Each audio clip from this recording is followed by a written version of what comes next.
Welcome to Decades of Horror, the classic era. If I would have been sober, which I admit doesn't happen very often, but it would have been an entirely different story. Entirely different. This is episode 183, recorded August 4th, 2024. Gruesome Magazine. When my brother was young and partying, I was amazed at how many times he would have food poisoning the next day. I think there was something wrong with that pizza he ate. Like, that's a story your parents got anyway. Yeah, my dad, I know my dad didn't buy it, but you know how moms are kind of like. Anyway. Don't eat any pizza tonight. I am your host, Jeff Mohr. On this podcast, we cover the good, the bad, and maybe even the ugly horror films released since the beginning of time through 1969. In each episode, we'll discuss the monsters, spirits, psychos, and villains that have haunted movie-going audiences since the dawn of film history. I need to practice a new version of that, I think. Anyway, with me this week are my incredible co-hosts. First up is Chad Hunt, co-host on Decades of Horror that's 1970s and 1980s. In other words, this one, that one, and the other one. It's that and, other thing. Yeah, but tonight we're on this one. Also, producer director with Wreak Havoc Productions and a comic book artist and writer. Chad, how you doing? I'm great. I'm happy. This is the one that I like the most. Of all the ones, I like this one the best. Okay, instead of the other one. Okay. Also with us is Daphne, who is awesome, stupendous, and likable as hell. How you doing, Daphne? And Trails of Trouble. There you go. Boink, boink. You got the boink, boink. I'm doing great. Please, so nice to see you guys. Face add some hair. Also with us is Doc Rotten, the one, the only, the legend. How you doing tonight, Rock? Not forgotten. Let me go see if I can find him. Rotten, I'm here. I'm fine. I'm good. Thank you. Hi. Cool movie. Okay. Foreign languages. I just... Foreign languages. What you talking about? All right. Well, you know, he's getting up there in age. He kind of. That's true. Goes off into his own little playland. I do. My mind, there are so many connections, and sometimes they never come back. Tangent. When you come to the road less traveled. Okay. Classic era, Decades of Horror, Gruesome Magazine. We all partner with Play Now Media, who has a series of streaming channels, mostly in subgenres that are really pretty cool. I bet if you go to playnowmedia.com and take a look at all their channels, you will find one that you are going, what? I didn't know there was one of these. So anyway, we are on 3 of their channels. Classic Horror is on the Classic Horror movie channel, the Classic Sci-Fi movie channel, and the Wicked Horror TV channel. And Decades of Horror, the 70s and 80s is also on Wicked Horror TV channel. So you can check us out there. It's a pretty good deal. They got a lot of stuff there that I haven't seen in other places. And I just go there and watch them. And the descriptions of the movie, they'll just say, this is a real trashy one. That's when you know it's good. That's right. That's right. You never know who you're going to see in those trashy movies. Anyways, check them out. You can subscribe. All found in my book, How to Pick Out Trashy Movies. Yeah. You can subscribe and watch them for free, but you'll get ads and you'll miss out on some premium content. Or you can pay a monthly fee and get to see everything without ads. All righty. Spoiler alert. I mean, this movie is only 61 years old. So we're going to pretend like everybody's seen it. If you haven't, you should go watch it. And we're going to start by giving some basic details of the film and follow that up with our first impressions, do some taglines, posters, and whatever else kind of trips our trigger about the film and the filmmakers or whatever weird connection my or anybody else's brain makes. All right. Our movie today is The Raven from 1963. And that's the swirly colors that come in over the behind the credits, I should say. I'm so glad you picked this picture because I really like that. I thought it was kind that. of cool. Yeah. It was sort of 70s before 70s, you know, kind of like the old coming attractions. Makes a little bit of Ultraman in there. Remember the opening of Ultraman? Yeah. And this one is, I bet you couldn't guess, directed by Roger Corman, written by Richard Matheson, based on the 1945 poem Allan Poe. 1845. Loosely based. I'm squinting my eyes. Okay. Very loosely based. There's a raven. Well, they say the poem. They say the entire poem. Do they?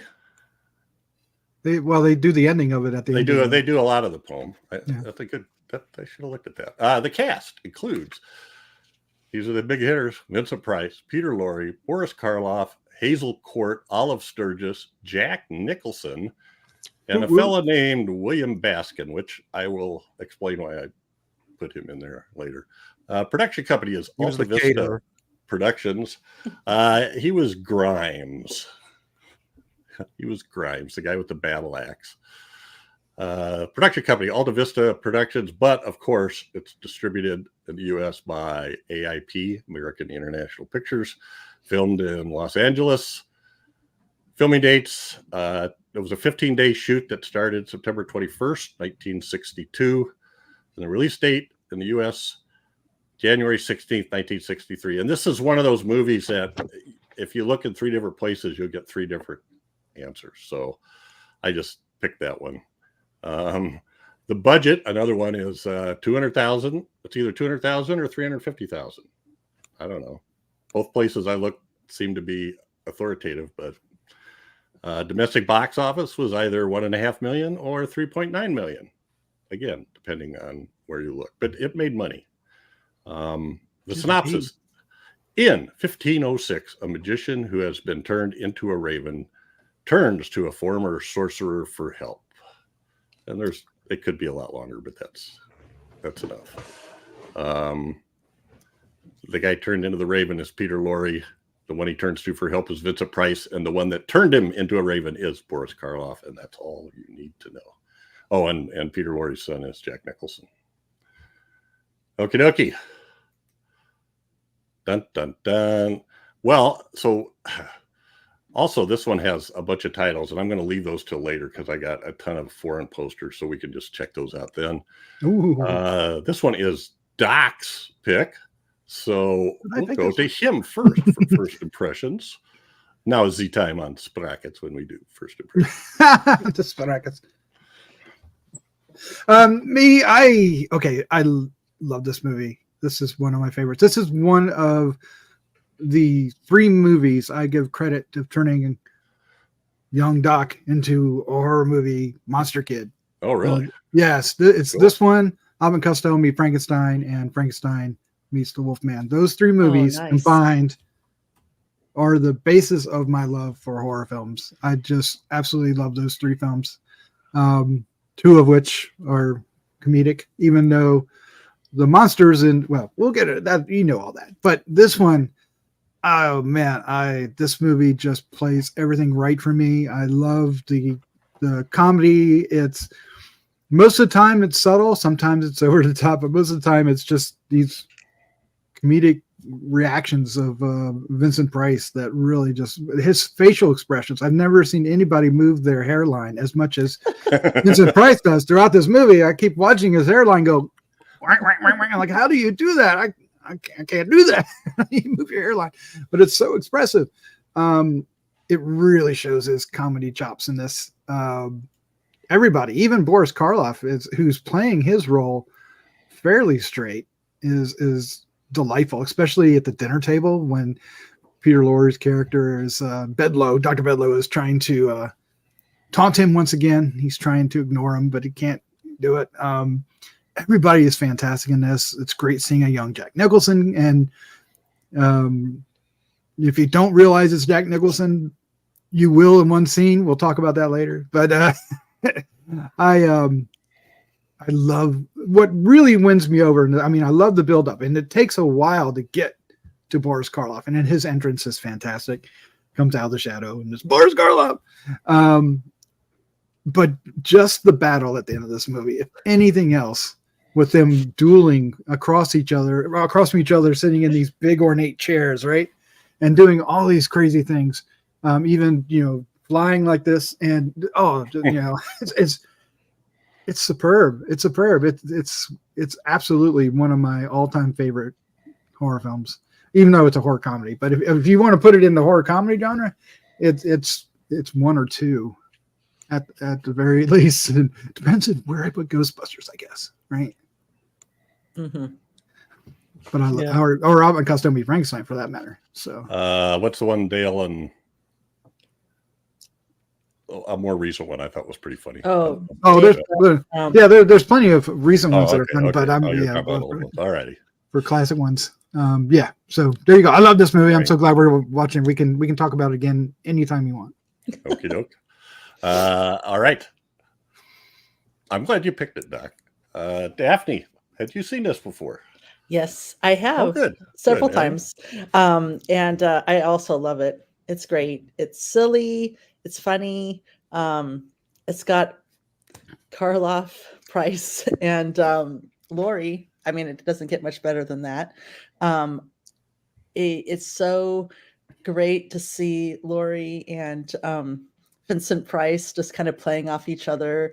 Laurie and his one-liners, and Vincent Price as this mild-mannered straight man to Laurie's annoying drunk habits. I thought that Hazel Court was wonderfully deceitful. I love her in this. Jack Nicholson, also very good. I just thought it was great. I love some of the slapstick, the few of the jump scares, the wacky stuff, and I love that they didn't take themselves too seriously and they just went with it. And I really love this movie. I also like to watch it as often as I can. Yeah, I mean, there are actually a few scary, I'm doing air quotes if you can't see me, scary scenes, like with the father, in the getting the old man's hair and opening up the eyeballs. Yes. The eyeballs. Oh yeah. Man. Yeah. It's got everything.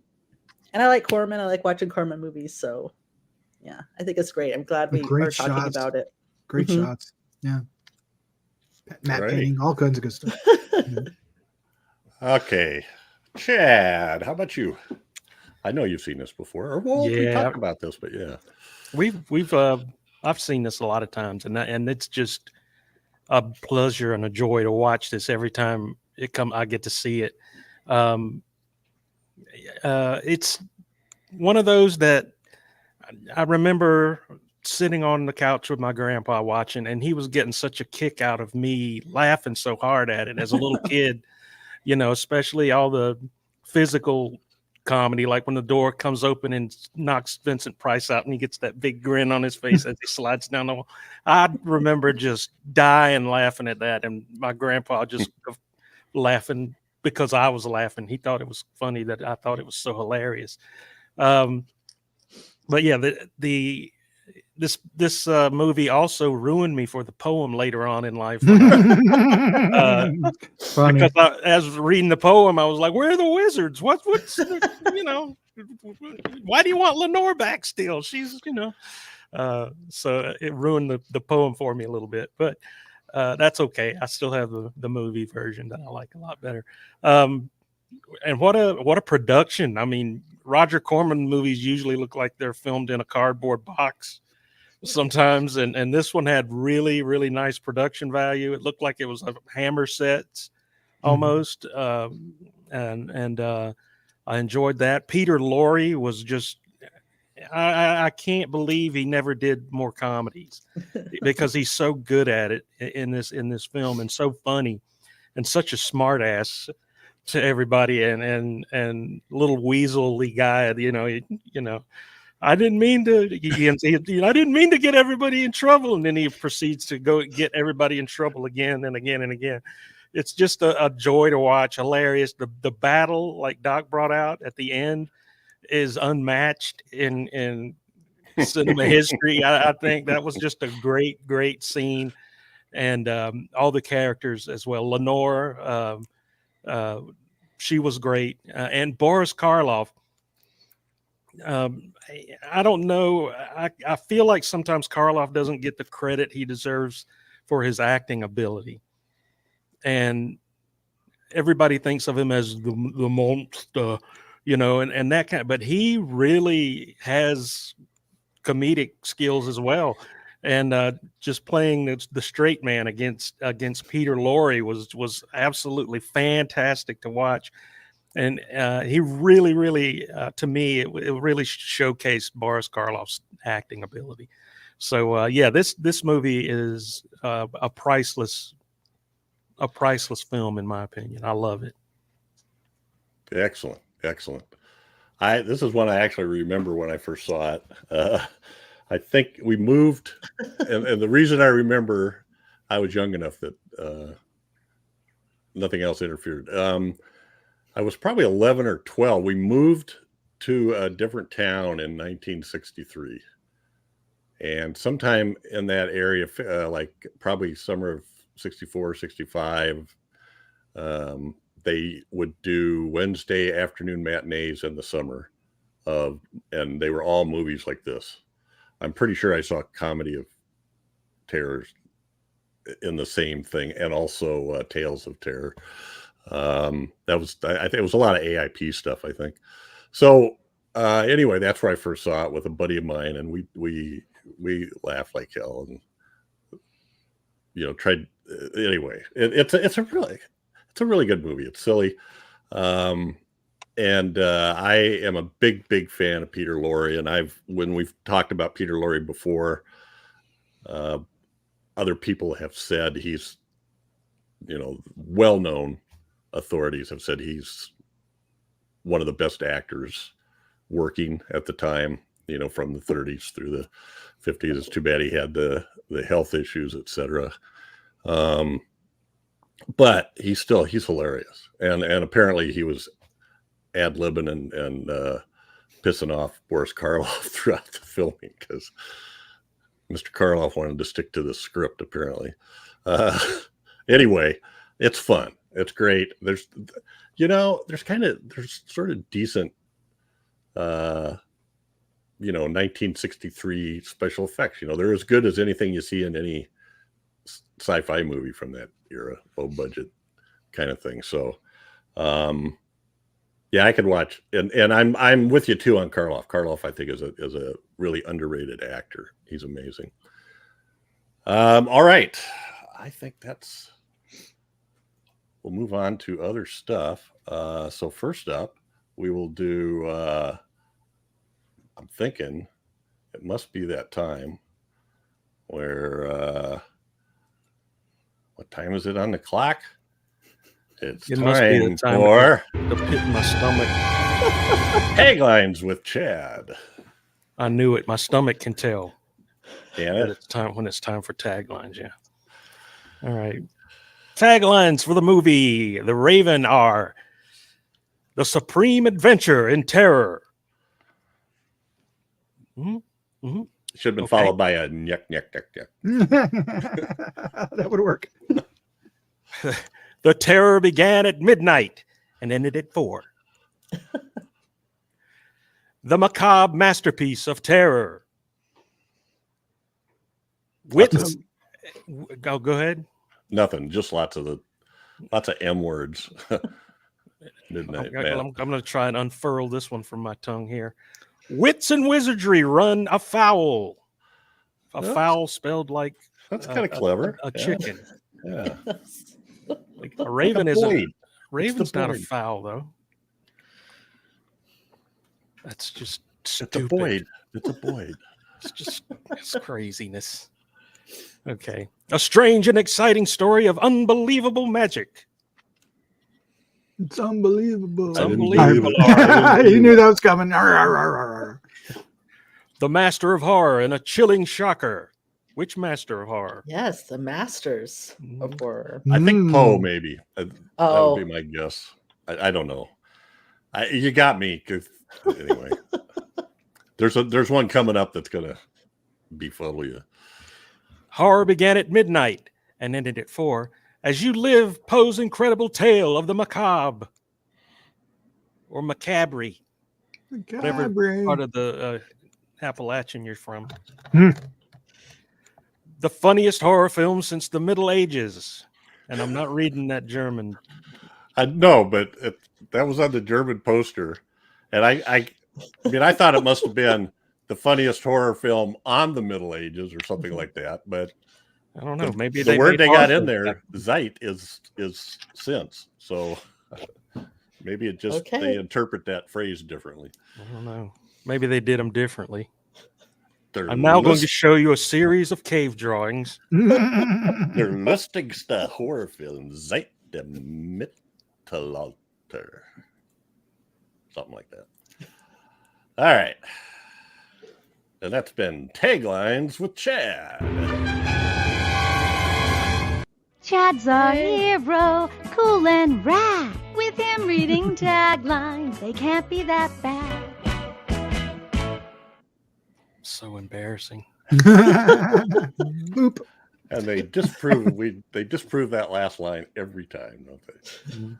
So we got a lot of posters here just because I love this time period because they really did do one. So this is the one. It's a great poster. I think we're most familiar with, yeah. Well, it's weird. It's a castle doorway, but it kind of looks like a gravestone too. I think I thought it was a gravestone the first time I saw it. It's got the skeleton hanging there.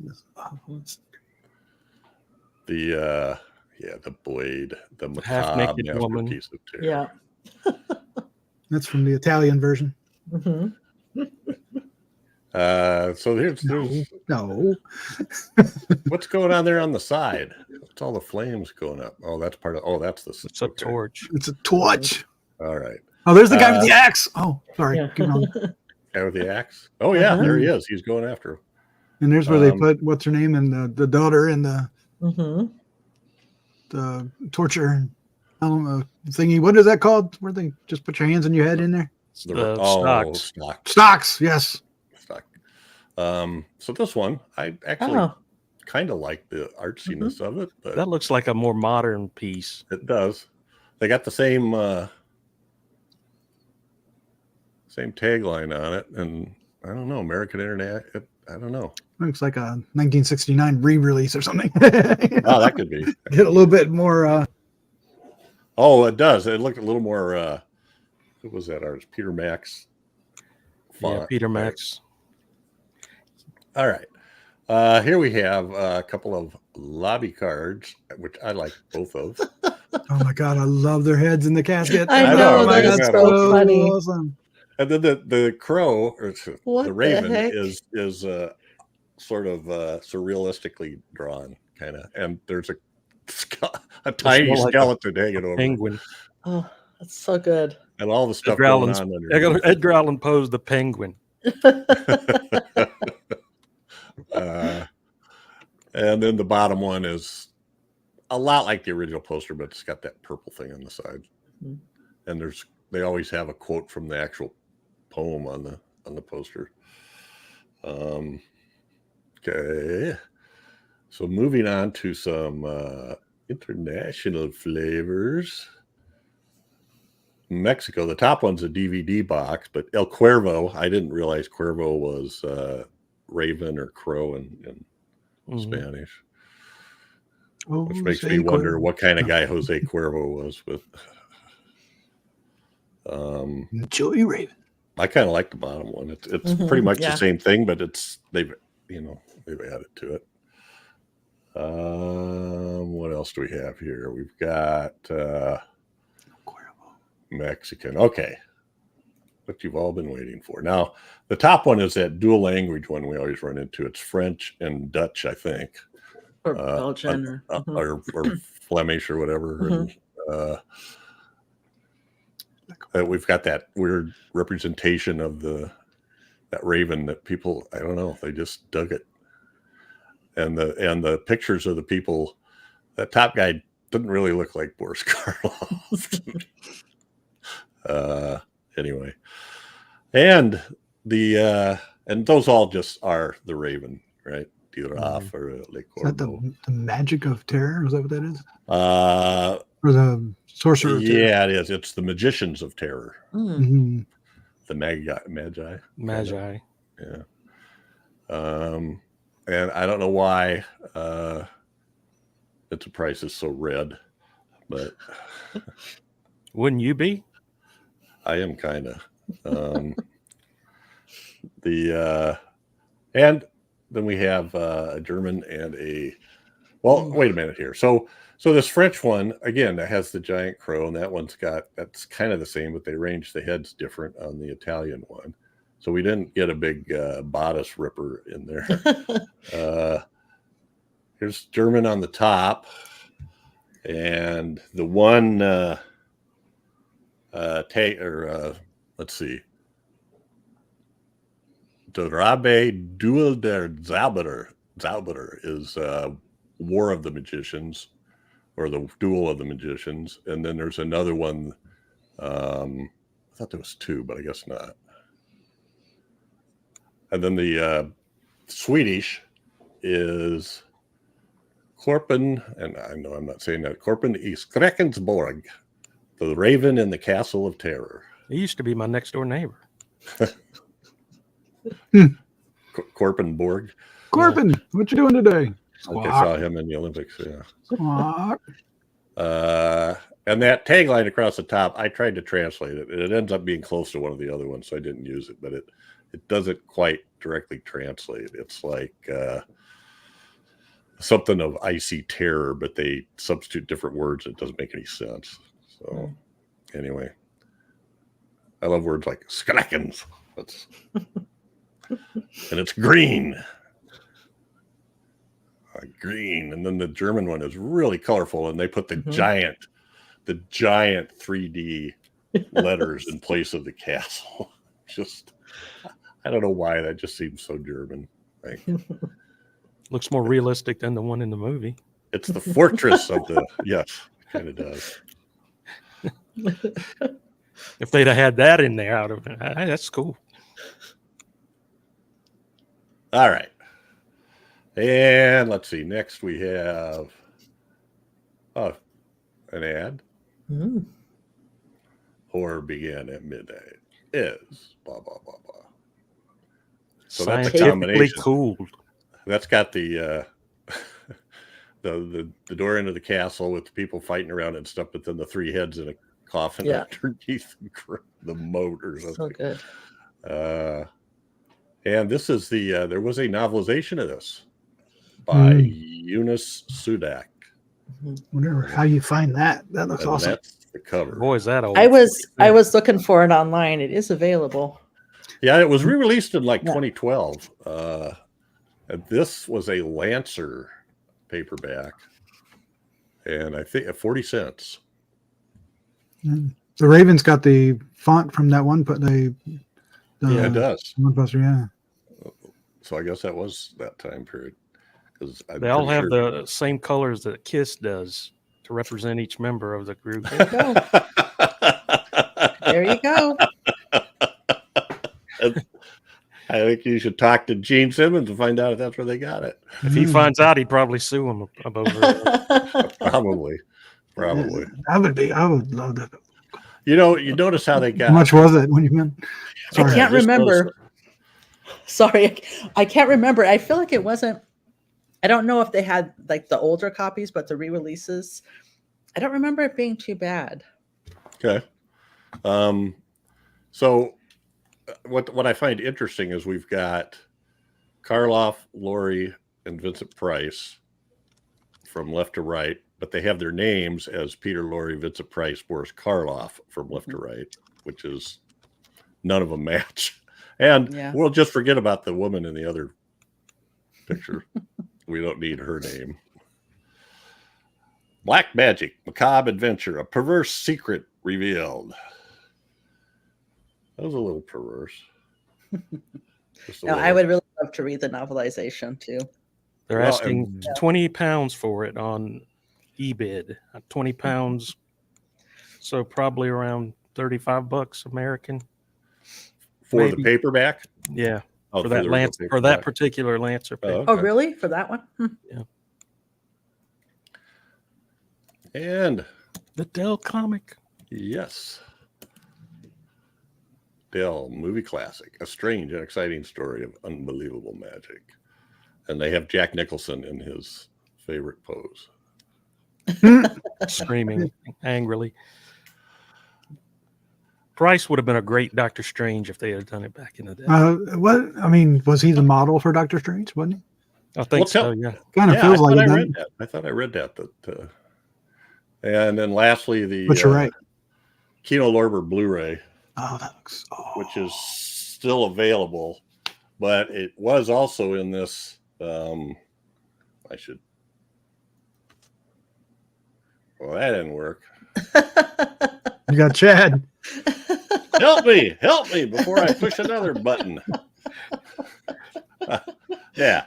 So this was a Scream cool. Factory. They put out those 1, 2, 3 collections that each have like 7 or 8 movies in them. And this one's not available anymore, as far as I could tell.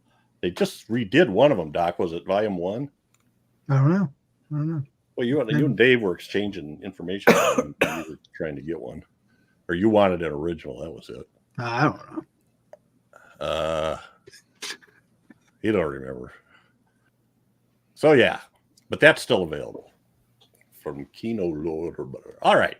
Well, let's take a look at these, and we'll just go through the lead. So let's start with Vincent Price, and I think I can see his hair moving. Yes. Oh my God, the hairline. It's up. It's So down. good. It's his eyes. So expressive. So expressive. Oh my God, it's great. And he can play like mild mannered just as good as he can play like the super snarky Mm-hmm. guy you hate. You know, Yeah, they're both just perfect. Once he knew that him and Karloff are going to duke it out, he becomes the guy in the middle picture there. That's what I loved about his character so much is he downplayed everything. Mm-hmm. He was definitely a powerful magician, as they were showing at the beginning with him drawing the picture of the crow. And that's what Boris Karloff wanted from him, was the hand gesture techniques that he used in his magic that he seemed to be a master of, but he didn't let everybody know that he was a master of. The costuming in this is pretty cool too. Beautiful. Yeah. Well, this is I was going to say, this is the 5th of the Poe series of films Corman did. And yeah, they seem to have quite the wardrobe throughout these films. Yeah. Probably same outfits. Well, Could and be. I'm Matheson, going to pay more attention next time I watch something. B. Arthur wore this one in the Oh, stop.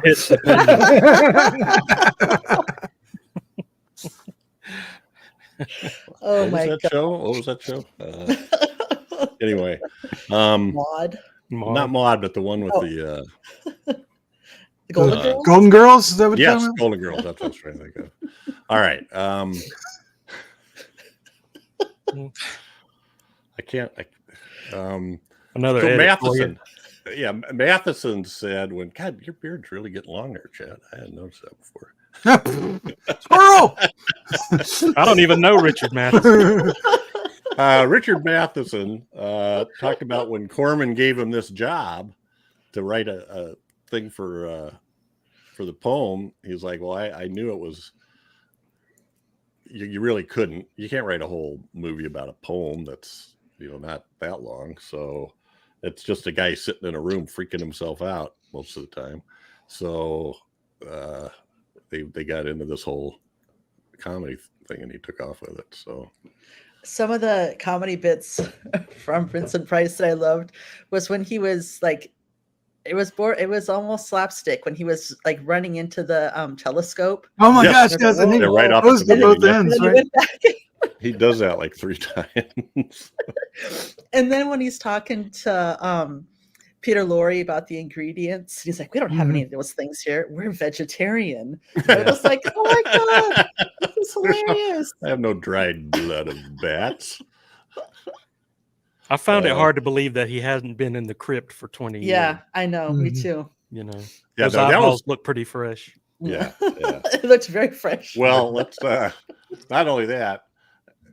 I mean, I think he would recognize that it wasn't his wife when she was fresh, right? He was bewitched. Yeah. Well, and in fact, this is I labeled this as family tree. Oh my gosh. Jeez, at least close her eyes. I don't. Okay, that's just the two at the top are the scary bits. When you're a kid watching this, those are creepy and scary. Every Yeah, time they open it up, They are Mhm. absolutely. yeah. And And you were guys, talking. I was going to say you were talking about the physical comedy when they take the cover off of her tombstone or her grave. They take the time to fold it Yeah. all up, and then he hands it to Peter Lorre, and Peter Lorre He just goes, throws- "Whoop." I know. I was Oh, impressed. I God. was watching that. I thought that's not going to work the way they're doing that so quick. And wow, they actually did it pretty good. And then, Yeah. Oh, so funny. well, I like that. I almost put them up here because I had two pictures, but I've got too many pictures already. But there was two pictures of Price. One when he was looking at his father, and he had this horror, look of horror on his face, and then another one when he's looking at his dead wife, and he had this look of fond remembrance while looking at this gnarly looking thing. Those are nice. That's a nice corpse makeups there. Yeah. Yeah. I bet it was probably. I didn't see it as a little kid, but I bet it was scary too. When his dad was like moving his hands and stuff Yeah. like that. Yeah. You know, Oh, that was kinda creepy. absolutely. When Yeah. when he grabs him and and the hand comes up and he's Yeah. like that and he goes, "Beware!" That was, oh my god! It was like, Yeah, that was awesome. Maybe we should leave. Mhm. And like when he has to go back and get the hair that he drew. Yeah. They're going out, and he stops for a minute to turn around, and you hear "Beware" coming out of the coffin again, and then he takes off. I mean, it's a great balance of the Yeah. humor and the scares because they, it is kind of scary when the guy comes in with the axe and starts attacking him. He's played for laughs, but it is menacing. He's appropriately menacing. He's big and he's got an axe, although he's running in slow mo or doing something weird. But and then even when Jack Nicholson's on the driving the carriage, that's actually, I thought it was pretty. It was both humorous and tense at the same time, which was fantastic.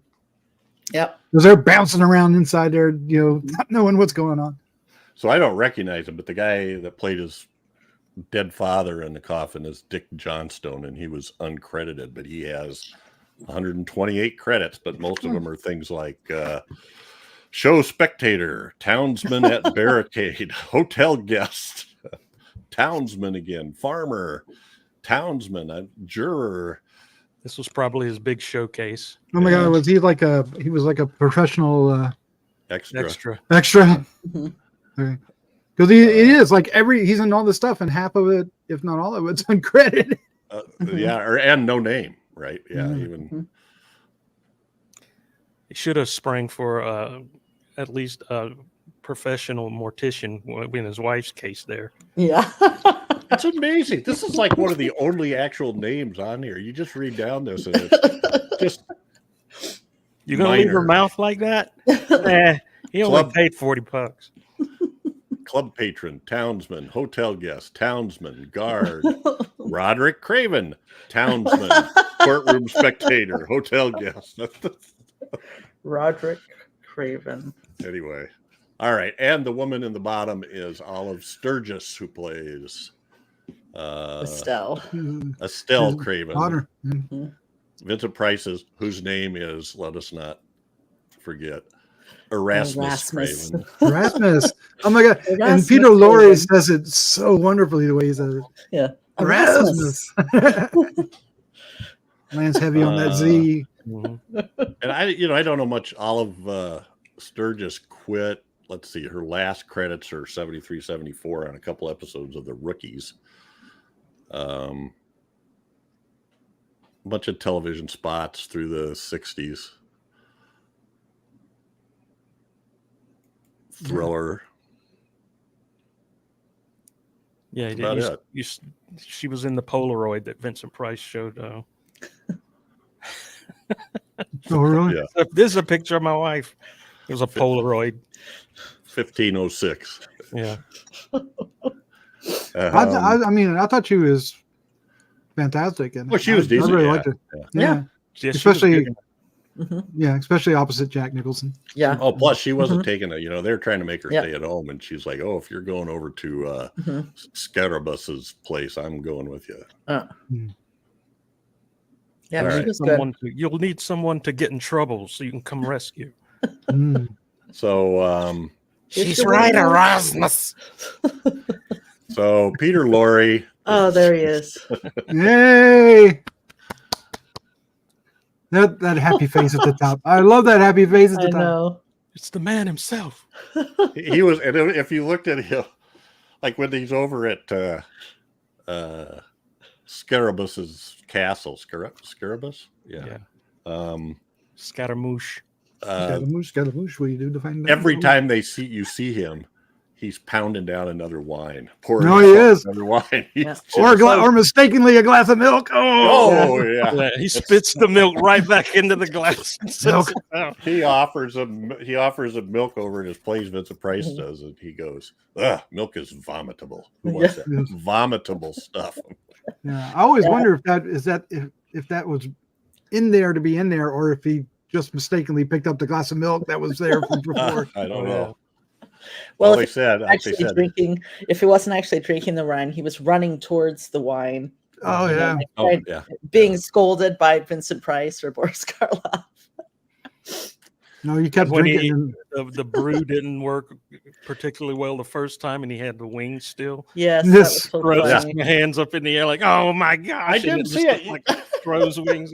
I got like 60 Hilarious. pictures from this, and none of them had a good shot of those wings. Oh, So, but even after, Right. and then when they make a big deal of going and getting some more ingredients that are out of dead man's hair, so that's why they go to his dad's grave to cut off a lock of his dad's hair. But then when they come back, they don't ever. Yeah.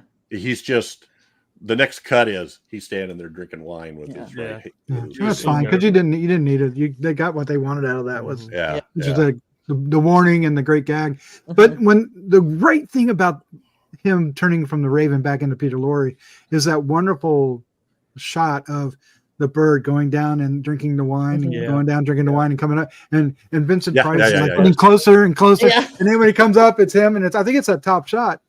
yes, and I it's think it just is. like, Yeah, it's such a great reveal because before that we've only heard his voice, yeah. and I love that. Yeah, it's almost like one of those. Anyway. Yeah, I mean, it's just a simple movie trick, but it works so great. Yeah. Yep.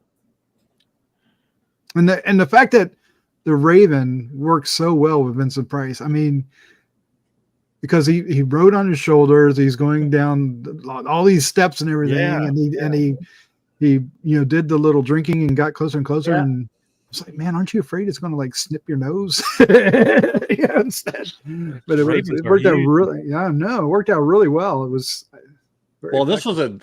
was I saw a guy. They had a guy on there that was credited as Raven Trainer or something, in the credits, because that was a real bird. That was never a stuffed bird on their shoulder. Right, You could right. always see Cool. it moving Mhm. around and stuff. So there he is. Pooping on Jack's shoulder. Yeah. Well, he's feeding him the wine. I think you have him. Is it down here, Jim Jr.?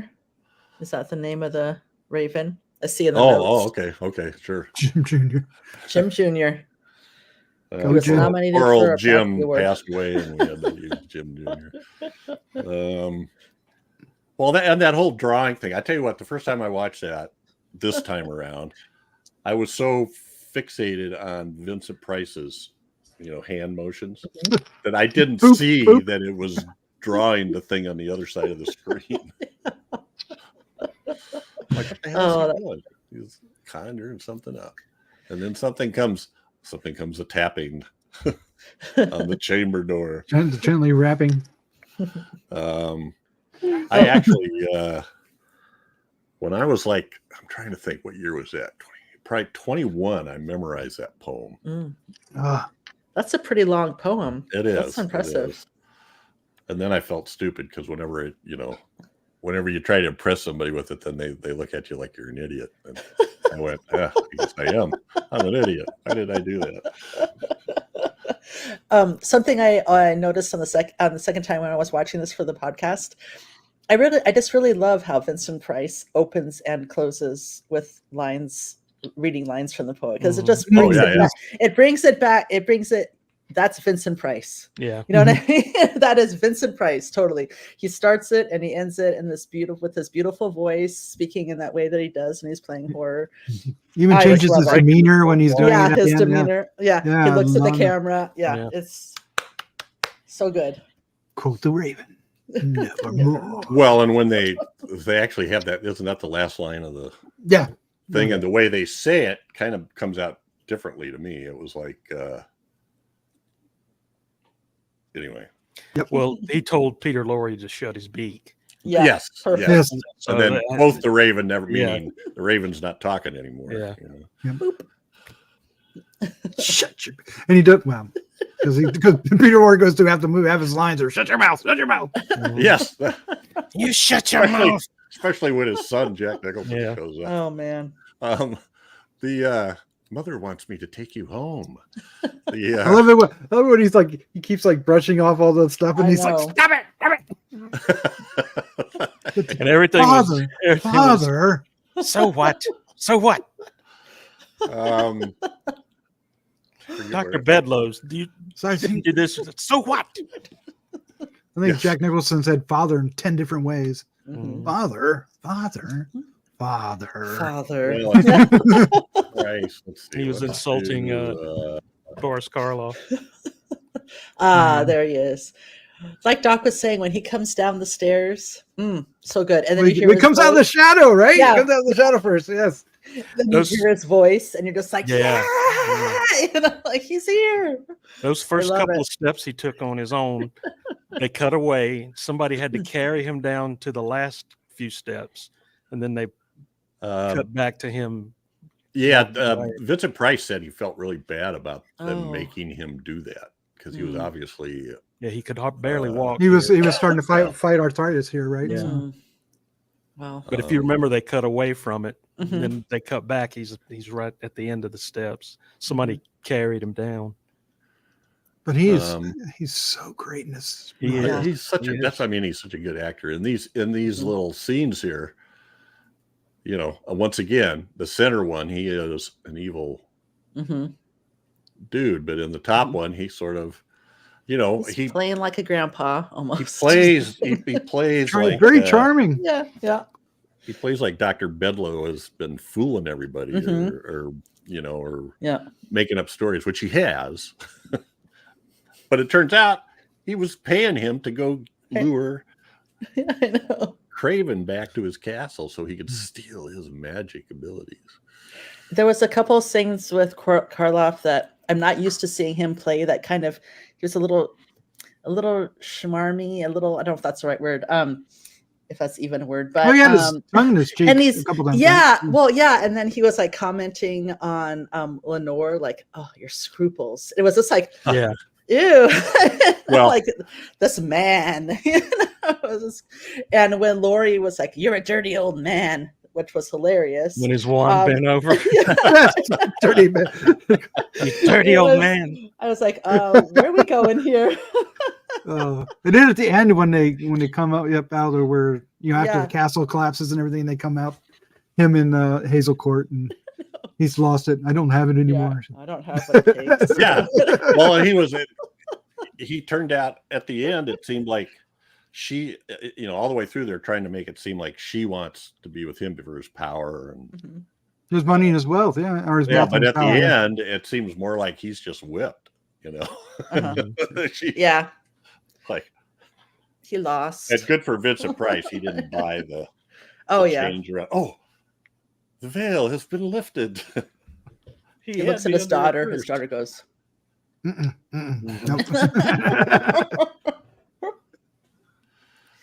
Yeah, he was great. He is so good. He said he's one of those people that says the simplest line and it carries import to it, you know, just with his enunciation and his tone. So I did have now I'm going to have to try to find it here. I read that they had extra footage left over from this that they used for the movie The Terror. No, well, they actually, more than that, they actually had him contracted for more days than they used. So they quickly filmed more days with him. Oh, okay. And Vincent Price or Jack Nicholson's in that. Jack too. Nicholson, yeah, and he took over the rest of the film. So so he's kind of like this one. He's only in like a portion of the film, but it's all shot back to back with this. Okay. Yeah, that was Corman for you. Corman was a director that knew how to shoot under budget. I mean, that's because was part of the fire scene also from some other movie. I thought I read that somewhere. Yeah, it felt like it was from the Usher film, wasn't it? Fall of the House of Usher. Yeah, I bet. Yeah. I mean, look familiar. Nothing more flammable than stone castle. Yeah. Well, somehow they get these wooden beams and stuff that come down. You know, and that was one of those things at the end. You just go, well, I appreciate the idea. Yeah. It was like he has to burn up. So the tapestries. Somebody lit a match all the tapestries. behind this castle. Yeah. Where's all this wood coming from? Burning wood falling everywhere. Oh man. Apparently his when Price asked him if he would see Lenore again, Peter Lorre ad-libbed, how the hell should I know? Yeah. God, I'm trying to find this because I put this up with Hazel Court and Karloff, but there was a reviewer that said very negative things about the movie and then talked about how Hazel Court was basically just on there to flash her breasts, heaving bosoms or something like that. I don't remember exactly how it went. She got a pretty important part of the story. She was. She's Lenore. She's she was great. I don't know if this is what you're talking about, Jeff, but there was something in the notes that says in an interview years later, Hazel Court said that it irritated her when the film came out when critics focused on her breasts more than her acting. One Time magazine critic wrote, "The sexy, lusty redhead is played by the English actress Miss Hazel Court, in whose cleavage you can sink the entire works of Edgar Allan Poe, plus a bottle of his favorite booze." Oh, dear God. I've never seen Hammer films, apparently. Yeah. So that guy is quite the boomer attitude there. The New York Times said comic book nonsense, strictly a picture for the kiddies and the bird-brained. Yeah. Poe might turn over in his crypt after the nonsensical adaptation of his immortal poem. Somebody else says that Corman nevertheless takes this premise and develops it expertly as a horror comedy. Yeah, lighten up. Yeah. I mean, Matheson had, the poem, this had really nothing to do with the poem aside from the Raven and a couple of other elements. Well, Lenore. Yeah, well, right. Yeah, well, you know what I'm saying. Right. Matheson had to make a story out of that so he could, and make it an entertaining story that would sell tickets. So, and I think he did a great job on it. The writing was great. He created a whole Magician's universe for it. Yeah. So. What was it that they were a part of? Brotherhood? The Brotherhood of Magicians or something like that? Yeah. Well, why don't you take over the Grand Master now? Oh, no. It's your yeah. I could be your advisor and your liaison. Your liaison. Yeah. Yeah, there was all sorts of interesting language. But I thought it was great, and comedy's hard to do. And well, here's another review that says it starts off with the inestimable advantage of a script, which not only makes it amply clear from the outset that Corman is cheerfully and wholeheartedly sending himself up, but manages to do it wittily. Yeah, that's true. It's not a dumb script at all. It's really not. No, absolutely not. No, I don't think so. I think it's clever and funny. Well, and for me, great characters. Not to put down Matheson or anything, but for me, it's all about Laurie. Laurie is the comic that is everything bounces off his reactions and what he does. It really helps make what it is he's trying to do. Hazel Court was in Curse of Frankenstein, and what else? Mask of the Red Death, we said, and that's something we're going to have to do. Man Who Cheated Death. The Man Who Cheated Death, yeah. Yeah. That too. Premature Burial. Dr. Blood's Coffin. Yeah, Dr. Blood's Coffin. All right. I think she was great also in this. I loved her character. Yeah. Yeah. She was funny and smart, and she's running the show horrible. Once she shows up. I mean, Karloff gives her crap about it. What are you doing? Why did you go out there? I just wanted to see him. I know there's like this grudging respect in their relationship almost, or something. I don't. Yeah, it's. Well, what was it? What was it she said? She goes. If you start when he starts like reaching out to kiss her or something like that, you keep boring me. You're becoming a bore. Yes. Becoming a bore. Yeah. She gave him her company, but and attention. Other than that, it's the bore. As attention, her attention. Yeah. That was that laid out the basis of their relationship. No nookie. No nookie for me. Yeah, right. You may unzip the back of my dress, but that is all. Yes. All right. So Jack Nicholson. I love that. More claps. More claps. Laurie's wielding his wand at him. I think that's what that is. Yeah. You idiot. Yes. Yes. Man. Oh my God, you do that so well. Oh my God. Yeah. Father. Father. But here's he looks like such a little boy, Jack Nicholson. I know. Doesn't he? And then I did get one with Crazy. there's where he's tied up. I loved how the ropes on everybody else were perfectly all lined up, and on Peter Lorre they were just like a whole bunch of giant coil of rope he's in. But that was a great scene on when he's driving the coach and she starts talking about Grimes and how first his teeth started, his lips pulled back from his teeth, then and his eyes got wild and I didn't really get a good picture of this. This is when he's going whoa at the end, which made me think of a Warner Brothers cartoon. Whoa, horse, whoa. Yeah. But what I said in the pre-show, what I was saying is that he looks so young. He doesn't look like the Jack Nicholson most of us know, especially post Shining, right? Yeah. When he starts to get a little bit jolly. But when he starts mimicking what she's saying and he puts the teeth back, oh my God, it's just like, that's Jack. That's Jack. That's exactly oh my God. And it was so good. Yeah, and it's weird looking back at it from now and then seeing that there, like you said, oh my God, it's there. It's there. Yeah. I mean, I'm sorry, Daphne. Go. I was going to say the other thing I liked about that scene was when she's describing all that, like you guys were saying, and he was making the faces. It made me think of like an Abbott and Costello type thing where someone's talking about it, and then they're going through it. I just thought that was so funny. Yeah, absolutely. He did a good job at that. What I was thinking was that if you saw him in Little Shop of Horrors, then you would. Yeah. You would recognize him. But, don't stop now. He was good in this. That's 3 years between that and this. So.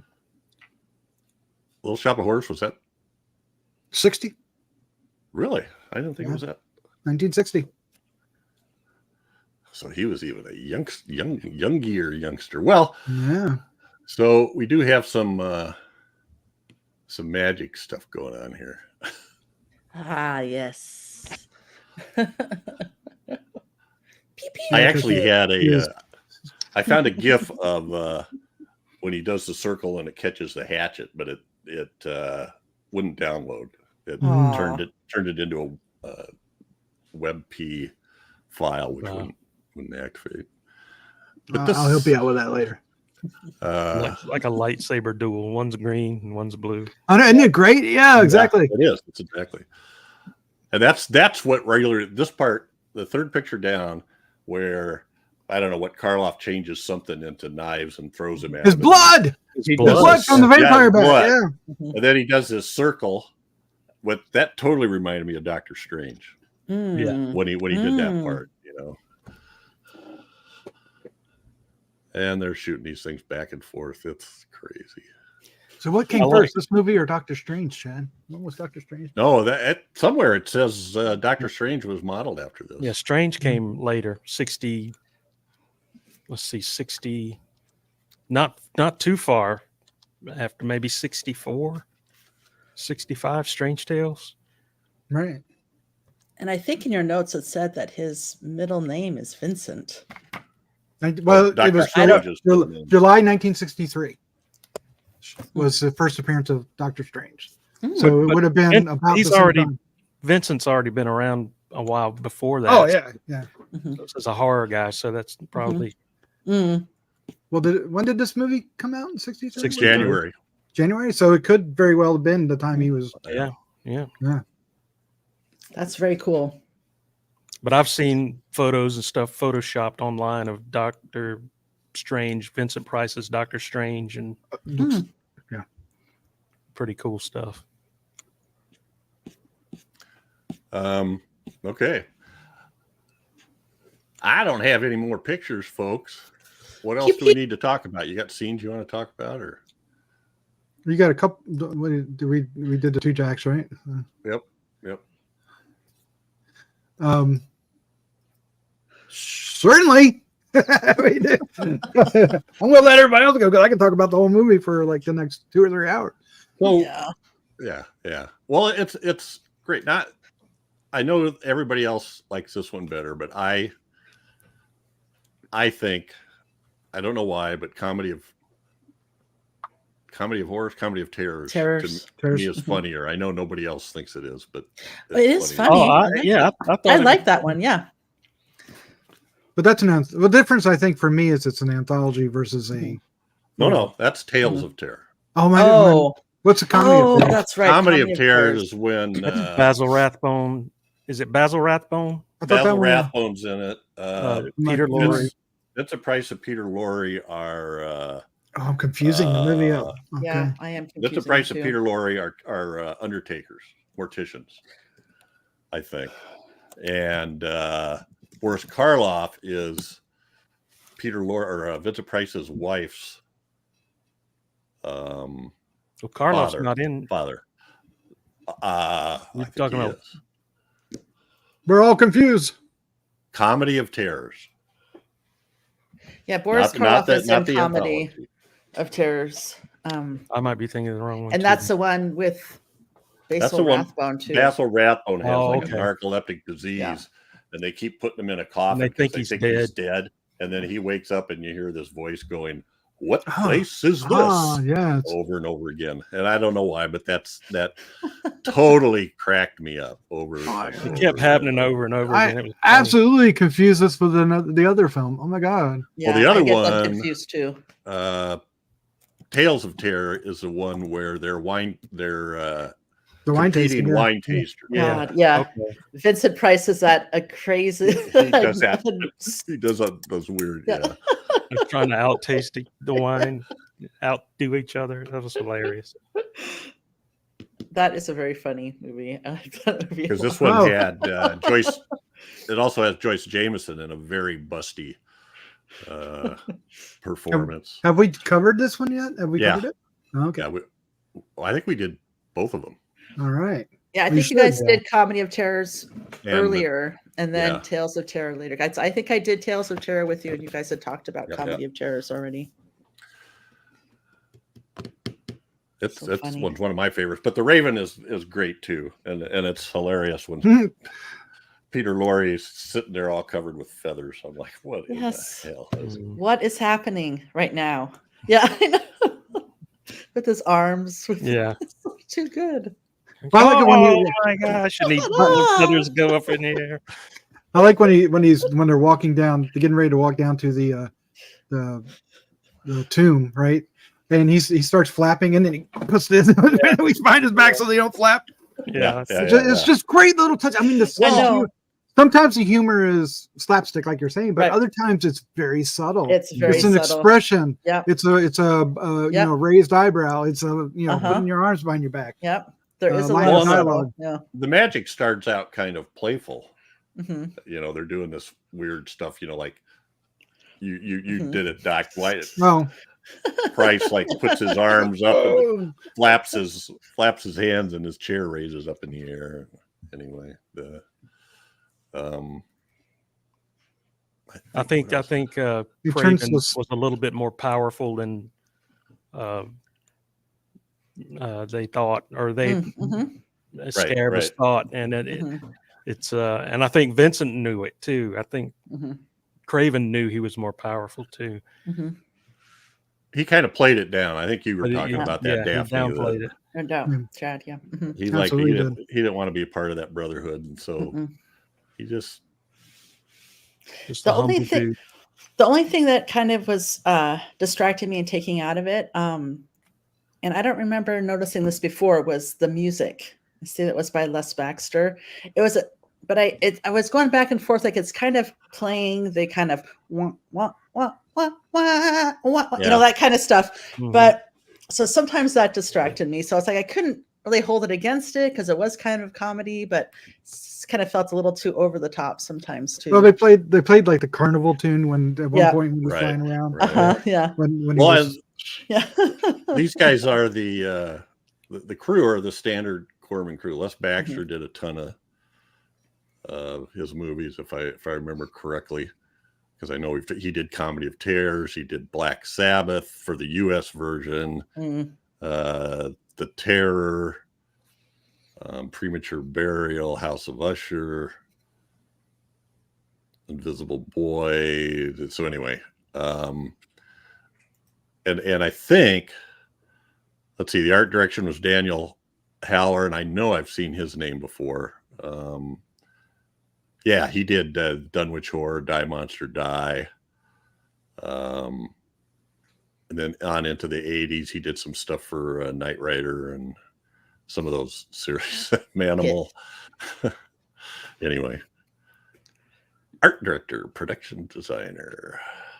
I thought he did some stuff he did Little Shop of Horrors, Panic in Year Zero. So yeah, Tower of London, X the Man with X-Ray Eyes. He was doing all this stuff. And I think, let's see, the cinematographer too, Floyd Crosby was another one that did all this.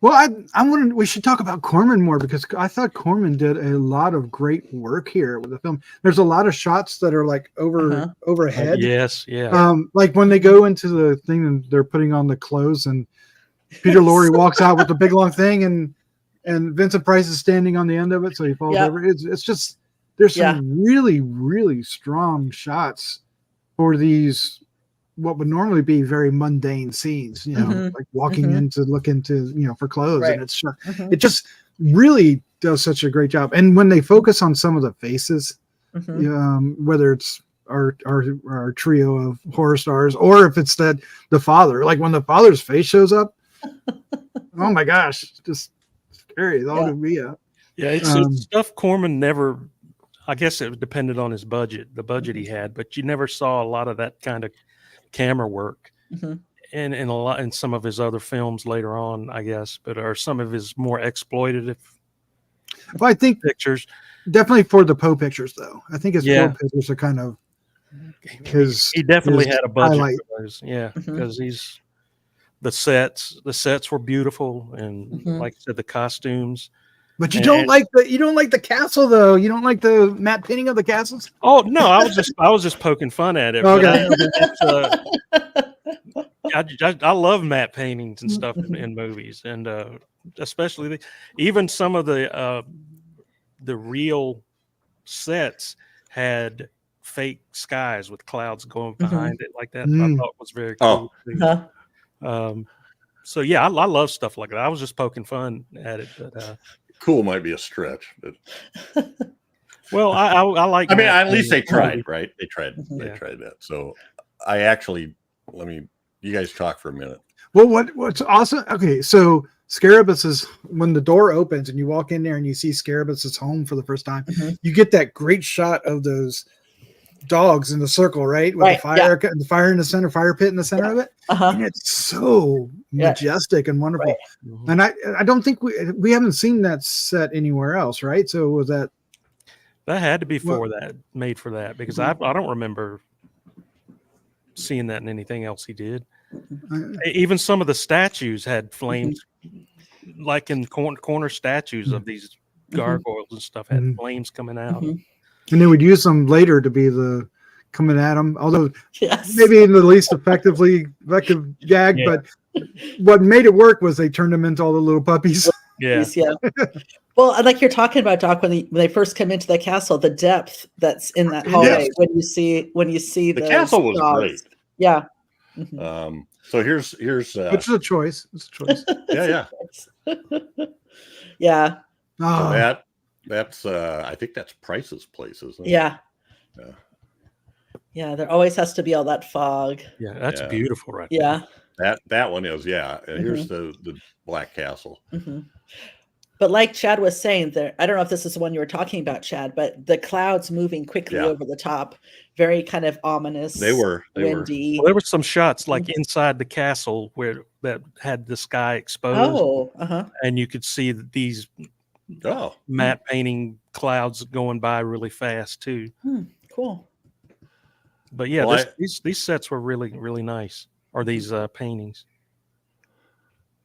I did leave one character out and one picture. Let's see. I want to make sure I got his name right. So the first person that gets taken over by Karloff is Grimes. And he goes out. I can't remember what he goes outside to do. Get the carriage ready. Get the carriage ready, and then he comes back in with a battle axe and starts swinging away. And I guess what's his name defeats him. Vincent Price. But Peter Lorre's ready to kill him. But Peter Lorre, let him go, are you? Oh, afterwards, yeah. But Peter Lorre runs and hides behind just like this open thing. He's just sitting there, and he's like, the daughter's getting ready to be slaughtered, cut in half, and he's like watching what's happening. So William Baskin was in Dr. Goldfoot and the Bikini Machine, and he was in the Zombies of Moratau. Is that what picture is that in the bottom? 1957. Okay, the one on the bottom is they didn't use his voice. They used Leo Gordon for his voice. Leo Gordon is a really well-known character actor that plays heavies, but he also did some writing. He, I think he was co-writer on the script for The Wasp Woman for Corman. So it's probably a little hard to see, but this is a shot from Riot in Cell Block 11. The guy in the T-shirt is Leo Gordon. The wife beater. Yeah. The guy on the far left is Neville Brand. Oh yeah. And the guy on the far right is Alvy Moore, who's from Green Acres. Yeah, but it was in a bunch of science fiction movies in the 50s, and he was in. He worked with what's his name? LJ, guy that did The Boy and His Dog. LG. I can't remember his name. Yeah, I can't either. The guy, I remember his real name is McQueen. But so it's the guy in the bottom in the white T-shirt. Is he also the one that puts the hot poker in his hand, or is that somebody else entirely in the movie? No, that's not him. Okay, no, that's somebody else. That's somebody else. All right, they all kind of look alike. I think this guy voiced it after the fact when they probably decided it didn't sound quite right. And, the guy that stuck a poker in his hand was Gort. That was hilarious. I know. Not quite hot enough. Not ready yet. That was funny. LQ Jones. LQ Jones. LQ Yeah, Jones. boy, I had that all wrong. LQ Jones. That's Thank close. you. I Thank you, got Daphne. closer than I did. Well, I had 2 initials at the beginning. That was about it. Yeah, him and L.V. Moore and LQ Jones did like 2 or 3 movies together in the early 70s. All right. So I just want to get that out there because Leo Gordon's one of those guys I kind of like. He's seems to me like he was married. I think he was married to the second female lead in The Wasp Woman too. It was the brunette that was the like receptionist or something. Mm-hmm. All right. Well, before I get to the janitors and the custodians. Janitor and the custodians. Yeah. Well, I guess the point that we want clean the toilet. Go watch this movie. Go watch this movie. It's a fun movie. Yeah. And I think shoot, where was this showing now? Where did you guys? I watched it on Tubi. Prime, I think. It's Prime, Tubi, a couple of the other free sites. I watched it on the Internet Database or Movie Base one. Oh, okay. Archive.org. Archive, yeah, Internet Archive. Yeah, Prime and Tubi. They're on some both of those. And Tubi has a really good print of it. Mm-hmm. It must be the Kino Lorber Blu-ray. Probably. All right. Is that it? That's it. Okay. That's it. Well, folks, we have some feedback. Let's get to the feedback. Yippee-ki-yay. Speaking of which, it's interesting that this just came up. And I'll read a couple of these short ones, if that's okay with you guys. Absolutely. Emulus 79 on episode 92, Tales of Terror. And that might be Daphne's first pick, I think. Does that seem like something you picked? Or I don't know. I'm not sure. Yeah. Internals of the Trouble Doors. He says, such a fun film. I remember taping it off BBC as a kid. Wow. Yeah. That tells us another clue to Emulus. we kind of know he was a kid at a certain time. Yeah. We're not stalking you, Emilio. No. Not yet. But I always, when somebody has a name like that, I always wonder, is this somebody we know? All right. Episode 93, Quatermass in the Pit. And go ahead and take that one, Doc. Me? Yep. Certainly. Quatermass in the Pit. The whole fear of the other idea is profound. It applied to so many real-life events decades later. The ethnic cleansing in Yugoslavia, the blind rage against foreigners, the mass hysteria and confusion, the riots, etc. Human madness goes on forever, it seems. The evil that men do. Just look at the current news and Oh, it is. I see movies all the time and I go, Jesus, it's the same problem. Yeah, we never change, do we? I think I talked to Daphne once about it, or maybe I just talked about it on the podcast, but there's a movie from the early 50s called Sniper that's really about the lack of mental health care, for a guy who knows that he's got a problem and he's trying to get help and he doesn't get help and he's finally driven over the edge. And anyway, also, let's see, that was Quatermass in the Pit. Then on episode 94, Chad, Planet of the Vampires, Ian Crosdale. Ian says, my theory is that both crews are not from Earth and are from an advanced civilization who are now taken over by aliens. One clue was their concept of time when they mentioned fractions of Megon. Interesting. It's a far out movie again. I still have to watch that. I haven't watched my Blu-ray yet. I forget who. I think it was Kino Lorber came out with the Blu-ray. I like that movie a lot. Yeah. It's fantastic looking, and it's got some neat, scary stuff in there. And then Emulus 79. Chad, you want to go ahead and take that on Planet of the Vampires? Emulus 79 says the very birth of heavy metal could be attributed to Mario Bava, Black Sabbath getting their band name from his film. Very true. Yeah. Very true. And in case you didn't know, that Planet of the Vampires is a Bava film, so that's where that connection comes from. All righty. Episode 144, The Seventh Voyage of Sinbad from Tracy Jones, 2563. One of my favorites growing up as a child. I think it was my favorite too, but I keep getting the Sinbad movies mixed up. As you It happens. It This happens. one has the Cyclops with the one horn. That still doesn't clear help. it up. Well, there's did the two whole horns. podcast not having seen the movie. And then episode 177, Dr. Satan. From Mexico. Satan. Well, that's how it was. That's pronounced. Dr. Satan. Emulus 79 says, I knew this was a character in Rob Zombie's House of a Thousand Corpses, but never knew it was a film. Interesting. But it wasn't an interesting film. Which one? It was? Yeah, it was. Well, Dr. okay. Satan Okay, or, Jeff. or House of a Thousand Corpses? Which one are you talking about? You know Dr. what? Satan. When I went to see House of a Thousand Corpses, I spent the whole film going, I got to see Dr. Satan. I've got to see Dr. Satan. Oh, I did not. But I had the big 40-ounce Coke, Diet Coke. And you going got in. up and went And out. I got up and ran to the bathroom. I said, nothing's going to happen between now and the time I get back. I Got get back and you missed Dr. Satan. because they just showed Dr. Satan. I stood up again and went, I'm leaving. I liked Dr. Satan. It was crazy and it was out there, but I dug it. All right. Hail Satan. Episode 180, The Lost Continent. Doc. Me again. All right. Eleanor C. on The Lost Continent. Eleanor C says, this episode is a lot of fun, and so is the movie. I watched it earlier this week after listening to you guys and loved it.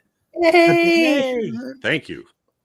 At the end of the movie, I was a little sad that we'll never find out what happened to the crew next, because there's no way this group managed to sail the rest of their journey without trouble. That's absolutely true. Absolutely true. Highly probable. Well, Excellent analysis there. There Excellent. was a script written called The Lost Continent, The Voyage Home. There you go. But never The saw the light. Lost Continent. It's still lost. And then we have one on episode 181 from E. Vampiri from Robert Baker. Daphne. Robert Baker. I saw this movie for the first time about a year ago. I found it in a local used bookstore that sells DVDs as well. Being big into Bava myself and knowing his connection to this made me grab it up immediately. I really liked it. You can definitely see this is the blueprint for both Bava's coming Gothic pieces and giallos. Thanks, Yeah, Robert. baby. Very cool. Yeah, another Baba. You can tell maybe we like Baba. Those are the ones. And then it must be Chad's turn now for the gorilla. From Episode Gregory 182. Crosby. Yeah. Gregory. Well, this episode is a hoot. Like Doc, I too only knew this movie from stills in Dennis Gifford's A Pictorial History of Horror Movies. Yes. Necronomicon of my 70s childhood. Oh. And like Jeff, I wondered why, in a childhood awash in 30s and 40s comedians, I had never once seen these Ritz brothers. And then years later, I finally did, and I quickly understood why the Ritz brothers had been dumped into the dustbin of comedy history. Thank you, Gregory. Great The way to put it. very definition of not funny. Well, there's Joe Rogan. He's also not funny. Yeah, I'm with you. And speaking of Patsy Kelly, who is indeed the funniest person in this, I recommend you look up the 21 comedy shorts she made with Thelma Todd, the college widow in the Marx Brothers Horse Feathers, for Hal Roach. Many are available on YouTube. I had never heard of these Todd Kelly shorts until just a few years ago, and I wondered why those films weren't mixed in with all the Three Stooges, Laurel and Hardy, Abbott and Costello programming I consumed as a kid. And then I remembered that these shorts starred two women. Insert sad trombone sound. Wah, wah, wah. But unlike the Ritzes, the Kelly Todd shorts are delightful. I have seen some of those, and they are hilarious. Anyway, fun episode. Old Dark House movies are always a pleasure. even the not so good ones. And it's true, I do prefer Gregory to Greg, but I don't mind if you occasionally slip up Princess Dragon Mom. Uh-oh. You do know this means war, It's back. Gregory. It's back. Princess Dragon Mom has returned. And I want to encourage the people that write in, they give us feedback, to insert, requests for sound effects so that Chad can. Absolutely. That's great. Well, I'm going to have to check out these Kelly Todd shorts. Yes. She is hilarious. I do too. Thanks, Gregory. That's awesome. I read about that before we did the show, and I hadn't had a chance to look them up, and I forgot to bring it up. But and my mom's name was Thelma, so they got that going for them. So, all right, and where are we at? We must be at. I'm all mixed up. Daphne did the Robert Baker, so I guess we're back. Oh, Wee Beast. Doc for Wee Beast. Me. Hey, look, that was fun. I saw this movie once, only once. I usually rewatch the movies after your show, but not this one. I'd rather watch another Don Dohler film. I'm kidding about Don Dohler films. I'm a Marylander, and we love our homeboys. Can I recommend a film? Yes, please. How about Sean Cocteau's La Belle et la Bête? I guess that's Beauty and the Beast, right? Yeah, Beauty and the Beast. The effects alone from this 1946 movie are worth watching. It is creepy. Cocteau is no Don, and I'm mispronouncing the name, aren't I? Is no Don Cocteau's right, I think. Oh, is it? Okay. There's no Don Dohler, and I knew Don Dohler. Love your show. I'm still not watching The Gorilla. Where's that Alien Factor DVD at? It's pronounced Gorilla. Gorilla. Gorilla. Gorilla. That's how my grandpa taught me. That's how I say it. Gorilla. Look Look at that. Gorilla. Alien Factor DVD. No, look at that. There you go. I don't know if that's what he's talking about, but or she. I never. Well, yeah, that's a Blu-ray, but yeah. But I did say somebody had heard that I didn't have it, and they had been gifted it twice, and so Oh wow! they sent me to it. Oh my god, that's so cool! I didn't want to give his name away, but that's sweet. That's so cool. Hey Chad, Thank was you. that gorilla comment a nod to Captain Ron? The movie Captain Ron. Oh, you remember that too? I love the gorilla bit. It could have been from that, but actually, that's how Gorilla Grape or something, Grape Gorilla or whatever. Gorilla. Oh no, Captain Ron was warning Short's character not to go in the woods because there's gorillas, and he meant gorillas, not gorillas. So he, freedom fighters. So anyway, okay. so he goes on and on. He said gorillas. I meant, anyway. So it could have been from I that. love that line. I love that whole bit there. I love that. Right. That's a good movie too. Not Grape Ape. Grape Ape. I love this. We're getting That's some a gorilla, more. right? We're getting some new commenters. Yes. Ian Crosdale, Tracy Jones. Good to see Eleanor Seaback, our Eastern Europe connection. Yes. And Wee Beast. And also regulars like Gregory Crosby, Robert Baker, Emulous 79. Awesome. We love your comments. Thank you, everybody. Everybody, please make replies, even just, one-liners about it, what you remember, if it brings up a funny comment to your mind or something we missed or maybe said wrong. We had on 80s, we got into a whole soliloquy on arthritis and cracking and cracking knuckles. Mhm. And one of our doctor listeners sent us not to be a pain, but this is what's really true. So, and we appreciate that. We try not to give false information. No poor medical advice. In fact, I have to cut out stuff I say all the time when I edit it. And I bet we will someday do Beauty and the Beast. Oh yeah. Oh, we haven't done it yet. Oh, I thought you had. No, and also somebody I don't know if it was Gregory. Somebody I had brought that up before, and I watched it. I think it might have been on Criterion or something, and it's amazing. All right, that's it. Leave your feedback on the Gruesome Magazine YouTube channel, or send it to feedback@gruesomemagazine.com. And we have Facebook groups, the Gruesome Magazine's H&R and DOH podcast Facebook group, and make comments there. Helpful. All right. Lots of ways to stay in touch. All right. So that's it for this episode. But every 2 weeks, we'll be focusing on a specific film released between 1920 and 1969. Next up, chosen by me, is 20 Million Miles to Earth from 1957.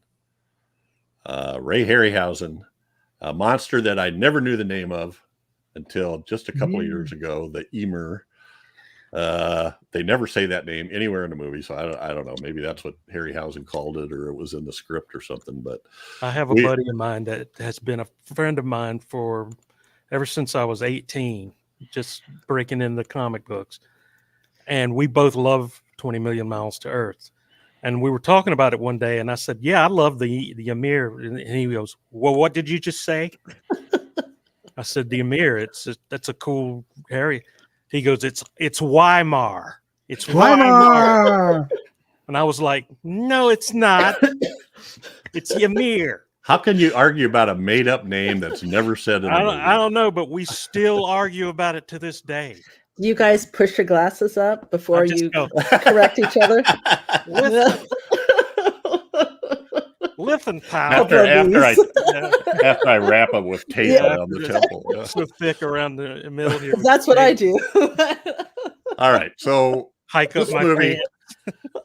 I think we're at the end of the ones. There's a handful of like 5 or 6 movies from the 50s that were, when I would get home from school in the mid 60s, they had, I think it was called The Family Show on from like 4 to 5:30, and they would do like a science fiction week. They didn't call it Horror Week. And these are all could be called science fiction movies, right? Creatures from Another Planet, etc. So the ones that really got me, I think we've now done them all. It was Invasion of the Body Snatchers, Incredible Shrinking Man, Black Scorpion, It Came from Outer Space, and this one, I think, were the ones that really I just loved. And I can't tell you how many times I saw them when I was a kid. So I can't wait to talk about these. This one is like, wow, this creature comes back from Venus. It grows double fast because there's more oxygen here, and they fights an elephant, and then it's climbing on the Roman Colosseum, and they're shooting it down. That's Spoilers. I guess I don't have to watch it now. I got mine. Hey. Well, and actually, it is available kind of like, you know what? The Play Now Media guys really got it going on. I think they're the ones that have it. It's on. Just like Stacy's mom. They got it going on. Oh, I didn't put it on here. Like Donkey Kong. You're amazing. What? What? Now, 2 hours now. Hey, you know what we talked about on Never stops. on Friday night when we recorded 70s Daphne. There was a character in Alice Ghostly, I think it was, and I think she was in Freaky Friday. Oh, yes. I'll have to look it up. She was on the episode 8. Excellent. Of Kolchak? Of Kolchak, yeah. She was the indigenous people expert. Which was a special edition of that one because it ended up being like 2.5 hours long. It was. We just. Oh, man. I got to listen to it. What was long was the Colossus. That was Colossus. Yeah. Oh. Freaky All Friday. right. I think we must be done. Everybody else is left. We're just sitting there. Everybody's gone. They sat with us as long as they could. If you're still here, my life. I forgot what my life is. We're help us pick up the last couple of beer bottles. Which is what I always strive for. Hello? It's been so long since I've been back in the real world. Thank you, everybody. Thanks, Doc. Thanks, Daphne. Thanks, Chad. Thanks, and buddy. say good night, everybody. Good night. Good night, everybody.